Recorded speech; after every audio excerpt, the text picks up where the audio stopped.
பஜார். இன்றைக்கு நாம் பார்க்கும் ரெசிபி தினை அரிசி கஞ்சி. தினை அரிசி மெஷர்மெண்ட் கப்பில் ஒன்று போட்டிருக்கேன், 60 ml.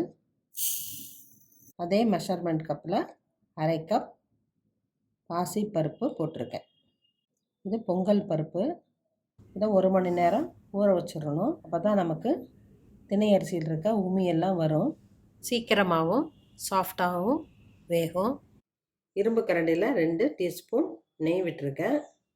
1 டீஸ்பூன் ஜீரகம், 1 டீஸ்பூன் மிளகு 1-2 உடச்சி வச்சுருக்கேன். இஞ்சி சிறிய துண்டு பொடியாக கட் பண்ணியிருக்கேன். கருவேப்பிலை பொடியாக போட்டிருக்கேன். வெந்தயம் 1/4 டீஸ்பூன். செவக்கட்டும். 2 டம்ளர் குக்கரில் தண்ணி வச்சுருக்கேன், அதெல்லாம் போட்டுடலாம். தினையும் பாசிப்பருப்பையும் 4 தடவை நல்லா வாஷ் பண்ணியிருக்கேன். உமியெல்லாம் போயிருச்சு. இப்போ போட்டுடலாம். வாரம் 2 தடவை இதை நம்ம பயன்படுத்தினா உடம்புக்கு நல்லது. வெயிட் போட்டு விசில் வந்த விட்டி 5 மினிட்ஸ் சிம்மில் வைக்கலாம்.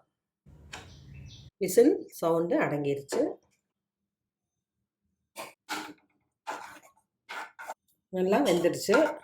கல்லுப்பு கொஞ்சமாக போட்டால் போதும், சூட்டுலேயே கரைஞ்சிரும். குழந்தைங்களுக்கு கொடுக்கணுன்னா கொஞ்சம் பால் ஊற்றி கூட கொடுக்கலாம். நமக்கு இப்படியே சாப்பிட்டா நல்லாயிருக்கும். இதே கெட்டியாக செஞ்சால் பொங்கலாட்ட கிடைக்கும். நெய் முந்திரி எல்லாம் போட்டு சாப்பிட்லாம், அது ஒரு டேஸ்ட்டாக இருக்கும்.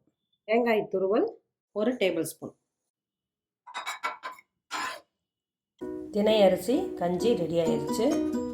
இது நமக்கு ரொம்ப ஹெல்த்தியானது. காலையில் பிரேக்ஃபாஸ்ட்டுக்கு இதை சாப்பிட்டுட்டோம்னா நமக்கு ஹெவினஸும் இருக்காது, மில்லட்ஸும் சேர்த்துக்கிட்ட மாதிரி இருக்கும். குழந்தைகளுக்கு அடிக்கடி கொடுக்கலாம். செஞ்சு பாருங்கள், சாப்பிட்டு பாருங்கள். தேங்க்யூ.